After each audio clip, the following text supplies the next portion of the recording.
Bismillahirrahmanirrahim. Waltakum minkum ummatun yad'una ilal khairi wa ya'muruna bil ma'ruf wa yanhauna 'anil munkar. Assalamualaikum warahmatullahi wabarakatuh. Alhamdulillah wassalatu wassalamu ala rasulillah mabad. Allah berfirman, wajahidu bi amwalikum wa anfusikum. Berjuanglah kalian, berjihadlah kalian melalui hartamu dan dirimu.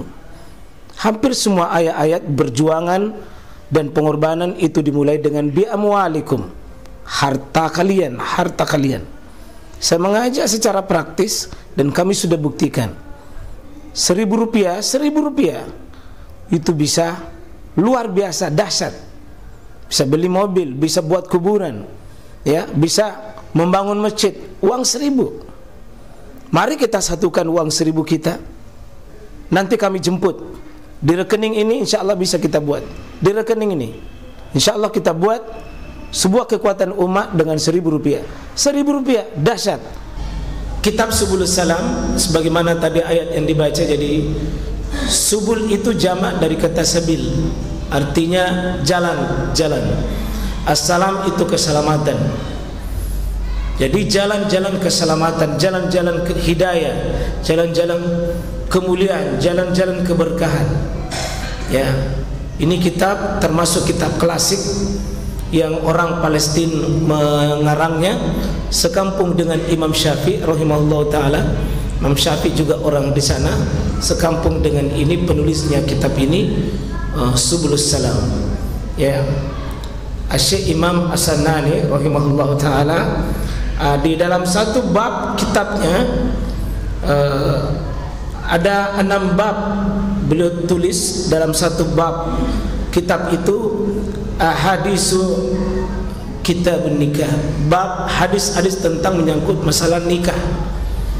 Saya ambil ini Pak ya, karena bab pernikahan atau kitab pernikahan hampir tidak tersentuh kecuali di nasihat pernikahan saja. Sementara bab ini sesungguhnya adalah masuk dalam akidah juga. Bab ini juga masuk dalam sebuah tertib dakwah Rasulullah SAW, tertib dakwanya Nabi juga. Salah satu menggunakan pernikahan. Bab pernikahan ini adalah bab bangunannya Islam.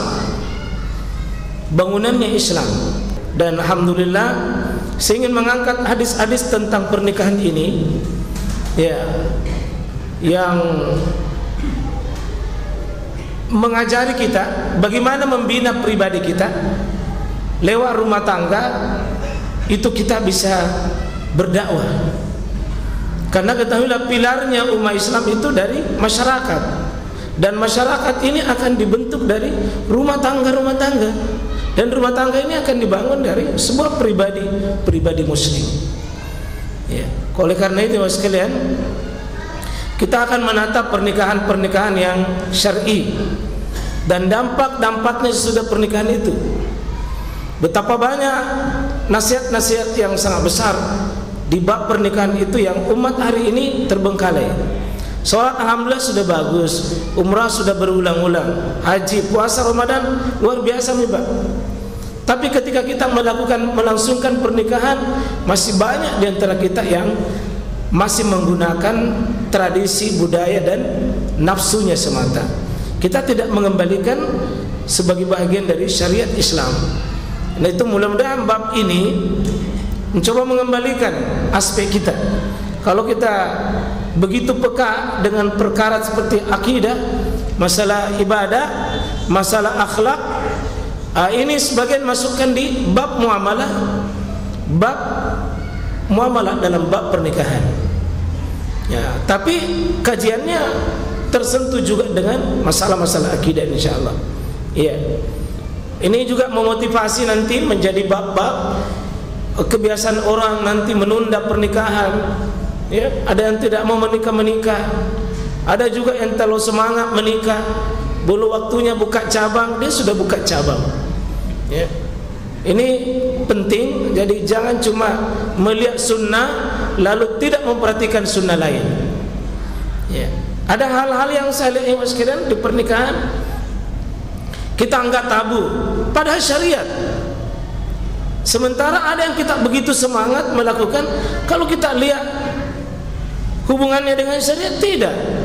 Tapi kita mati-matian berkorban, buang waktu, tenaga, pikiran untuk sesuatu yang bukan syariat ajarkan buat kita.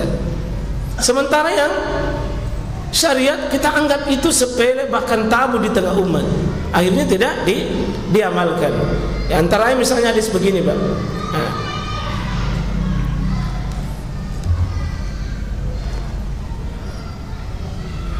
Jadi insyaallah ini bab menggembirakan, Pak. Bab menggembirakan. Ya, bab menggembirakan. Terutama bagi laki-laki ini bab paling menggembirakan ini. Bab bikin tersenyum. Apalagi kalau dibahas nanti ya wasulasa waruba masna wasulasa, menggembirakan, Pak. Ya. Cuma nanti jangan kaget perempuan, enggak. Tidak ada sebuah syariat, Pak, yang tidak mengangkat derajat wanita. Semua pasti mengangkat derajat wanita. Ya, insyaallah kalau dipahami dengan benar. Insyaallah, cuma nanti sambungannya sesudah ini kan kitabur rujuk, babu kitabut talak. Oh, di situ menyedihkan itu. Talak ini karena banyak orang saling menggampang-gampangkan talak. Ya, gampang menjatuhkan talak. Dan mungkin ada orang sudah jatuh talak tanpa dia sadari. Karena itu bab ini butuh kita angkat. Kita bismillah mulai. Ini hadis saya mungkin tidak urut ya hadisnya ya.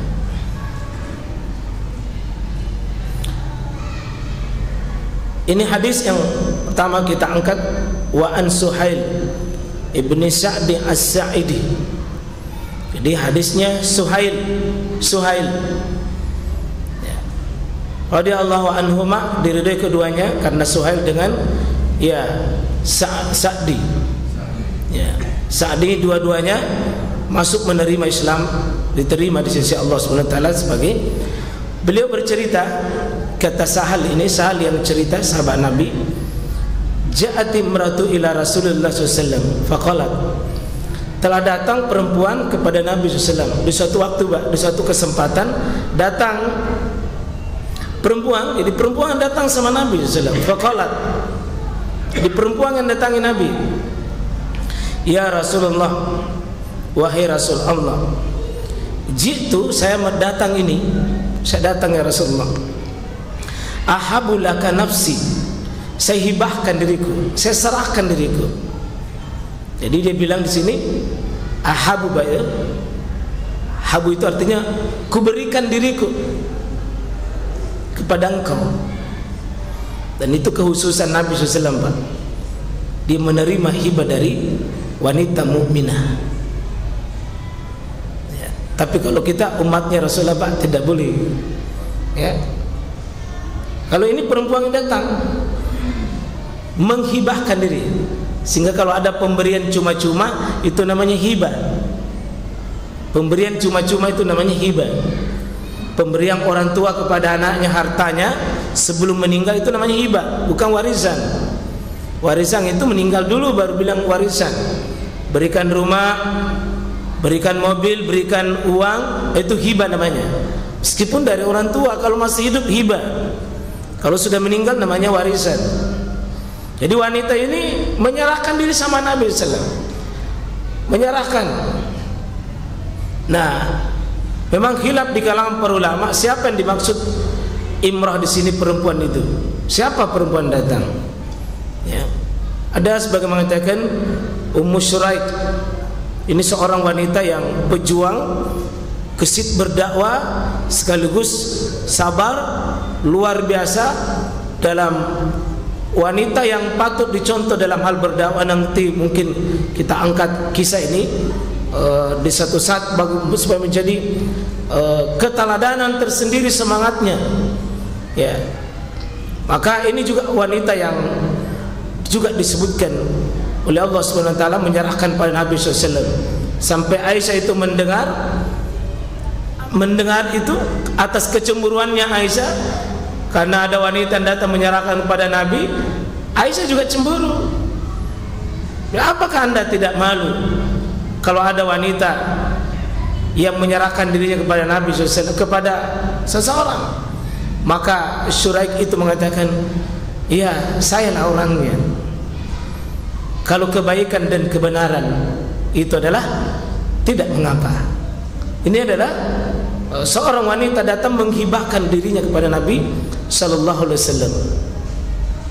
Nah, begitu dia menyerahkan dirinya, ya, kalau wanita itu tidak ada keluarganya, Pak, tidak ada keluarganya, maka boleh dia mengambil siapa yang bisa menjadi walinya adalah bukan wali dari keluarga atau nasab, tapi wali hakim.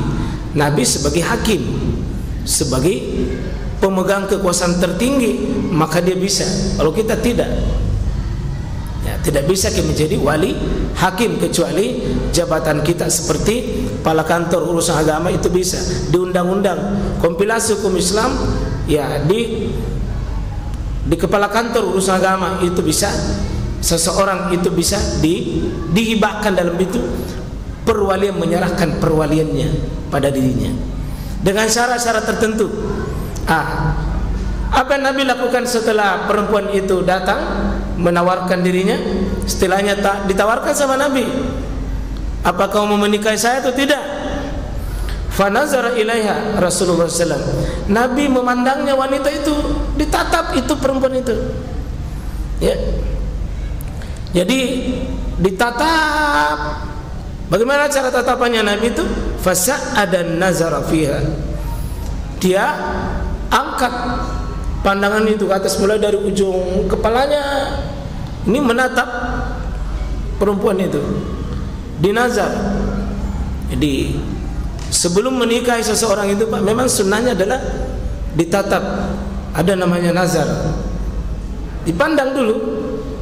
Nah, cuma nanti apa yang dipandang, kalau di sini adalah dipandang dari kepala sampai kaki. Kalau hadis ini, tapi kita kumpul hadis-hadis tentang nazar itu kurang lebih 6 hadis, Pak.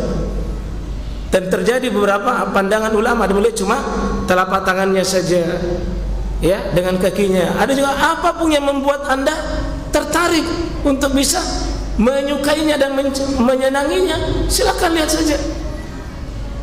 Tidak sekedar tangan, tapi apapun, ya, dengan catatan pada saat memandangnya tidak boleh berdua-duaan, Pak. Itu tidak boleh, haram hukumnya berdua. Harus kalau memang mau menatap, ya, minta izin, harus ada mahramnya yang ada menemaninya supaya bisa ditatap. Dan jangan sembarang tatap, ya. Artinya setiap melihat perempuan begitu, enggak. Hadapi semangat kita mau menikahi dia, tatap dulu. Fanazara ilaiha, Nabi memandangnya, Rasulullah SAW. Cara memandangnya itu dari atas dia lihat, kemudian wasawwabah, kemudian memandang juga sampai ke bawah. Jadi dia dari atas sampai ke bawah, pokoknya ditatap itu perempuan itu. Jadi perempuan itu menatap Rasulullah, ini juga menatap, dia juga menatap perempuan itu. Summa ta'ta Rasulullah SAW. Kemudian Nabi SAW merasa, Nabi itu, ya, tundukkan kepalanya. Sesudah dia tatap itu, dia tatap dari atas bawah, kemudian Nabi tunduk. Dan dibaca oleh perempuan itu, falamma ra'at al-mar'ah annahu lam yaqdi fiha syai'a jalasat.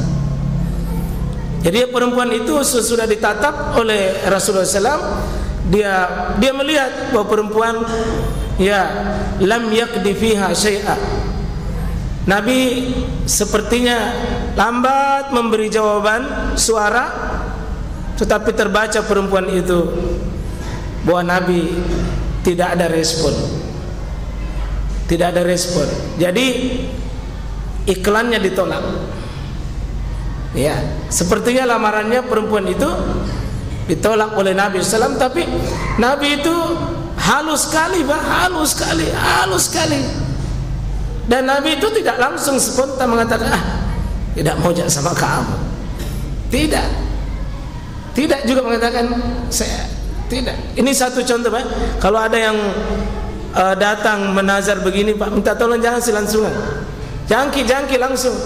Tempo itu beri jeda beberapa hari, beberapa saat, jangan silangsungan. Jangan, tidak boleh. Tahan itu beberapa saat untuk memberi jawaban.